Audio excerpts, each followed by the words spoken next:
Actes des Apôtres, chapitre 7. Le souverain sacrificateur dit: Les choses sont-elles ainsi? Étienne répondit: Hommes, frères et pères, écoutez. Le Dieu de gloire apparut à notre père Abraham lorsqu'il était en Mésopotamie, avant qu'il s'établît à Charan, et lui dit: Quitte ton pays et ta famille, et va dans le pays que je te montrerai. Il sortit alors du pays des Chaldéens et s'établit à Charan. De là, après la mort de son père, Dieu le fit passer dans ce pays que vous habitez maintenant. Il ne lui donna aucune propriété en ce pays, pas même de quoi poser le pied, mais il promit de lui en donner la possession et à sa postérité après lui, quoiqu'il n'eût point d'enfant. Dieu parla ainsi: Sa postérité séjournera dans un pays étranger, on la réduira en servitude et on la maltraitera pendant 400 ans. Mais la nation à laquelle ils auront été asservis, c'est moi qui la jugerai, dit Dieu. Après cela, ils sortiront et ils me serviront dans ce lieu-ci. Puis Dieu donna à Abraham l'alliance de la circoncision, et ainsi Abraham, ayant engendré Isaac, le circoncit le 8e jour. Isaac engendra et circoncit Jacob, et Jacob les 12 patriarches. Les patriarches, jaloux de Joseph, le vendirent pour être emmené en Égypte. Mais Dieu fut avec lui et le délivra de toutes ses tribulations. Il lui donna de la sagesse et lui fit trouver grâce devant Pharaon, roi d'Égypte, qu'il établit gouverneur d'Égypte et de toute sa maison. Il survint une famine dans tout le pays d'Égypte et dans celui de Canaan. La détresse était grande et nos pères ne trouvaient pas de quoi se nourrir. Jacob apprit qu'il y avait du blé en Égypte et il y envoya nos pères une première fois. Et la seconde fois, Joseph fut reconnu par ses frères et Pharaon sut de quelle famille il était.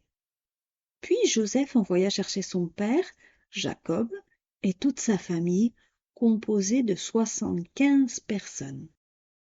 Jacob descendit en Égypte, où il mourut, ainsi que nos pères. Et ils furent transportés à Sichem et déposés dans le sépulcre qu'Abraham avait acheté à prix d'argent des fils d'Hémor, père de Sichem.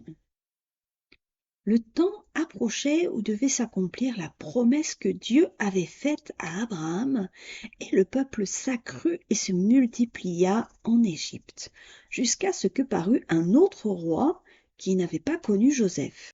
Ce roi, usant d'artifices contre notre race, maltraita nos pères au point de leur faire exposer leurs enfants pour qu'ils ne vécussent pas. À cette époque naquit Moïse, qui était beau aux yeux de Dieu.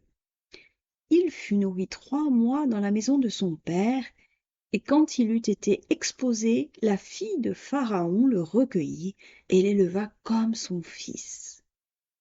Moïse fut instruit dans toute la sagesse des Égyptiens, et il était puissant en parole et en œuvre.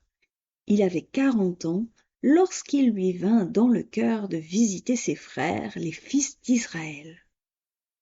Il en vit un qu'on outrageait, et prenant sa défense, il vengea celui qui était maltraité et frappa l'Égyptien.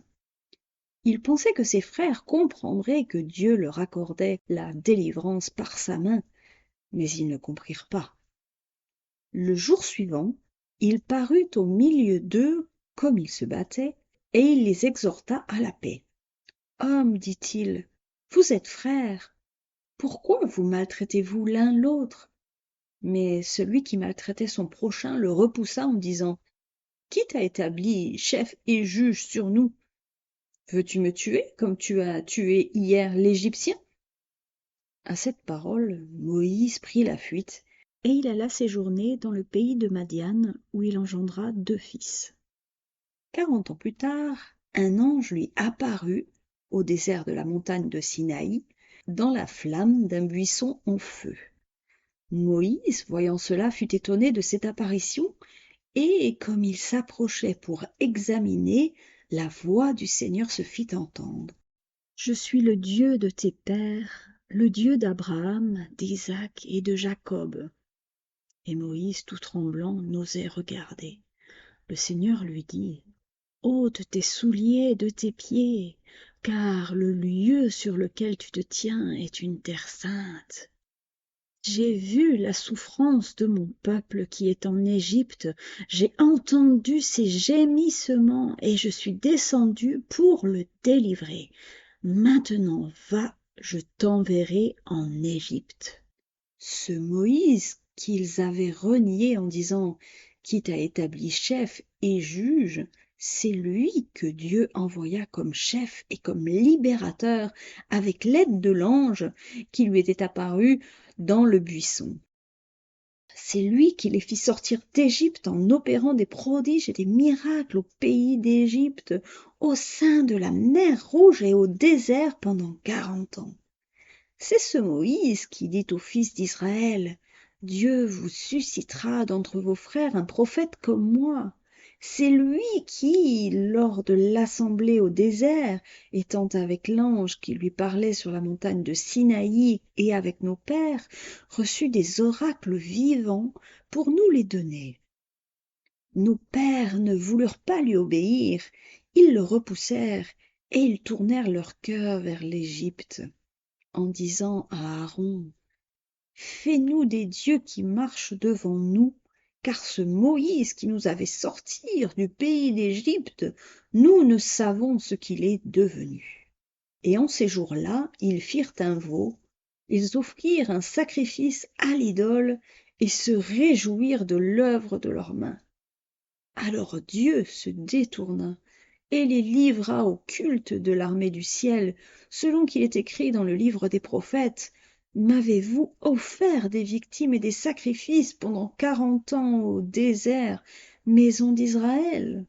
Vous avez porté la tente de Moloch et l'étoile du dieu Ramphan, ces images que vous avez faites pour les adorer. Aussi vous transporterai-je au-delà de Babylone. » Nos pères avaient au désert le tabernacle du témoignage, comme l'avait ordonné celui qui dit à Moïse de le faire d'après le modèle qu'il avait vu. Et nos pères, l'ayant reçu, l'introduisirent sous la conduite de Josué dans le pays qui était possédé par les nations que Dieu chassa devant eux, et il y resta jusqu'au jour de David. David trouva grâce devant Dieu et demanda d'élever une demeure pour le Dieu de Jacob, et ce fut Salomon qui lui bâtit une maison. Mais le Très-Haut n'habite pas dans ce qui est fait de main d'homme, comme dit le prophète. Le ciel est mon trône et la terre mon marchepied. Quelle maison me bâtirez-vous, dit le Seigneur, ou quel sera le lieu de mon repos? N'est-ce pas ma main qui a fait toutes ces choses? Homme au cou raide, incirconcis de cœur et d'oreille, vous vous opposez toujours au Saint-Esprit. Ce que vos pères ont été, vous l'êtes aussi. Lequel des prophètes vos pères n'ont-ils pas persécuté?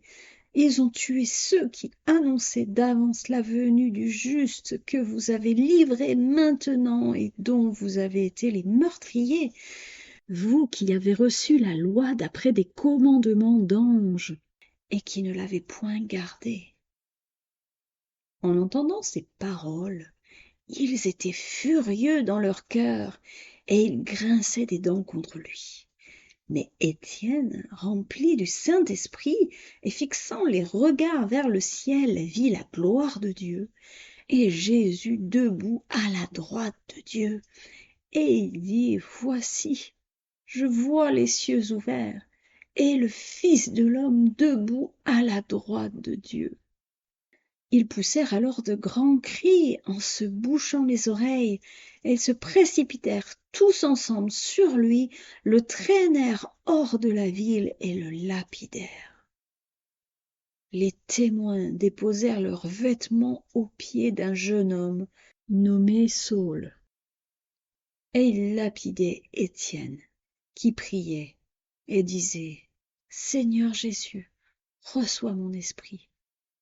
Puis s'étant mis à genoux, il s'écria d'une voix forte: Seigneur, ne leur impute pas ce péché. Et après ces paroles, il s'endormit.